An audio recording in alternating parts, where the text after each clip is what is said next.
Bonjour tout le monde, j'espère que vous allez bien. Aujourd'hui, ça va pas être une vidéo comme les autres, mais juste un moment de réflexion que je voulais partager avec vous. Ce matin, alors qu'on était en conversation avec des adolescents de mon église et on parlait d'influence, j'ai un souvenir qui m'est remonté. Ça n'avait pas vraiment rapport, mais ça a comme fait un déclic. Et puis c'est alors que j'étais en primaire, peut-être.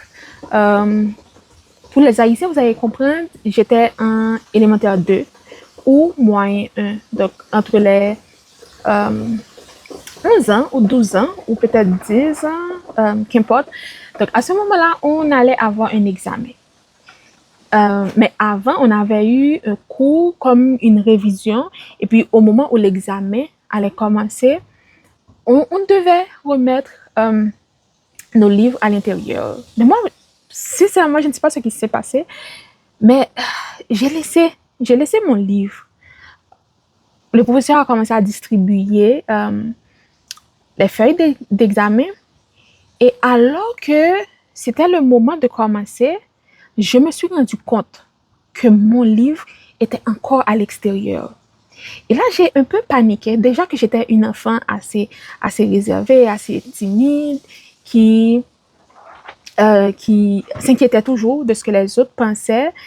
Et là, je n'étais pas sûre quoi faire, quelle attitude adopter. Est-ce que je devais remettre rapidement le livre à l'intérieur? C'est quoi en fin de compte que je devais faire? J'ai un peu craint que si je remettais le livre à l'intérieur, que ça ne passe comme quelqu'un qui essayait de cacher quelque chose. Et là, j'ai levé la main, j'ai dit au professeur, Madame, je viens de me rendre compte que mon livre est à l'extérieur. Donc, c'était juste une façon pour que, si c'était une mauvaise chose que je faisais, je ne pense pas que j'allais ouvertement devant toute la classe lever la main et dire au professeur, voilà, il y a mon livre qui est encore à l'extérieur, donc s'il vous plaît, prenez-le, ou bien est-ce que je peux le mettre comme sous surveillance, le remettre dans mon sac. Et là, contre toute attente, je m'attendais que peut-être le professeur me dise, donne-moi le livre. Contre toute attente, elle a crié au scandale.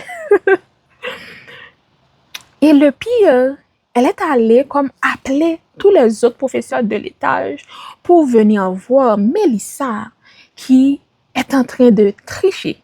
Mon livre était fermé et mon livre était comme sur le banc. Mon livre n'était pas ouvert et j'étais assise comme au milieu de la classe, pas trop à l'arrière. Donc, ça aurait été évident si j'avais ouvert mon livre et surtout comment était fait les pupitres. Donc, tout le monde aurait vu si j'avais ouvert mon livre. Et c'est moi-même qui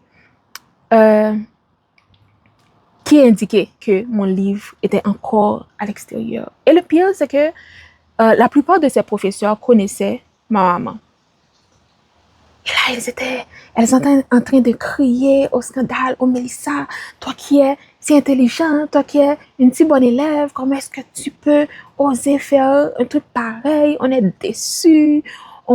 C'est la petite sœur d'une telle. Donc là, elles étaient en train de citer le nom de ma sœur qui était déjà partie en école secondaire.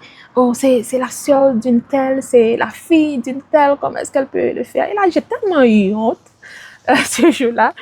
Et je me suis dit, est-ce que je n'aurais pas mieux fait de juste remettre le livre à l'intérieur sans que personne ne le sache?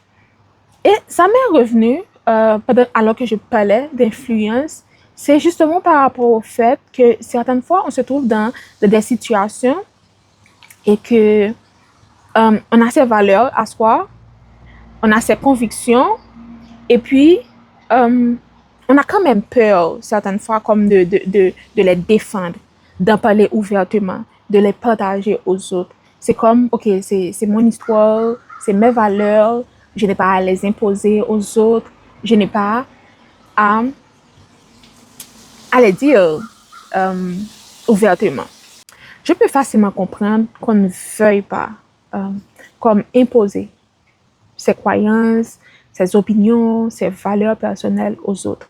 Mais il faut quand même faire attention à ce que ça n'arrive pas au point où ta voix s'en trouve s'en trouve éteinte. À force de ne pas vouloir déranger les autres, et puis toi-même, tu t'en trouves frustré. Donc oui, respecter les autres, respecter leurs opinions, respecter leurs valeurs, mais toi-même, les tiennes, tu dois pouvoir vivre en alignement à ces valeurs et ne pas te laisser marcher sur les pieds juste parce que tu ne veux pas rendre un autre inconfortable. Mais l'autre lui-même, lorsqu'il faudra prendre sa décision, il va prendre sa décision en fonction de ce qu'il croit, en fonction de ses valeurs. Toi-même, tu vas te trouver dans une situation où tu te dis, mais moi, lorsqu'il a fallu que je prenne ma décision, j'ai pris en compte ce que toi-même tu croyais, ce que toi-même tu pensais. Mais pourquoi tu ne le fais pas lorsque c'est ton tour? Mais là, la personne va te dire que je ne suis pas dans l'obligation de le faire ainsi. Et je ne t'avais pas demandé de le faire ainsi. Et lorsqu'on se trouve dans une situation où on n'est plus en alignement avec ses valeurs, c'est beaucoup plus difficile de se pardonner que si on a fait une erreur, mais en respectant ce en quoi on croit. Donc, oui, c'est vrai qu'on ne connaît pas toujours l'outcome de ce qu'on fait, mais vaut mieux le faire en suivant ce en quoi tu crois profondément. C'est comme j'ai vu mon livre, je savais que mon livre ne devait pas être là. Je n'ai pas essayé de le cacher, je n'ai pas essayé. J'aurais pu faire n'importe quoi, le cacher sous la pupitre, m'asseoir dessus, le glisser sur le. J'aurais pu faire n'importe quoi. Mais à ce moment-là, dans mon cœur d'enfant, je me disais que oh, ça n'aurait pas dû être là. Je me suis trompée. Je l'ai laissé. Vaut mieux comme parler de mon erreur dès maintenant dire au professeur, voilà, le livre est là, qu'est-ce que je peux faire? Et même si à ce moment-là, j'ai vécu la pire honte de ma vie, mais au moins, j'avais parlé. Et c'était un beau souvenir à se rappeler parce que c'est sûr, en cours de route, j'ai un peu perdu, j'avais un peu perdu ce cœur-là de me tenir debout, c'est même si ça va à l'encontre de ce qui, de la normale se ferait. Donc, c'est un beau souvenir à se rappeler et j'ai voulu le partager avec vous. Merci d'avoir écouté jusqu'au bout. Je vous donne rendez-vous pour une prochaine vidéo. Au revoir.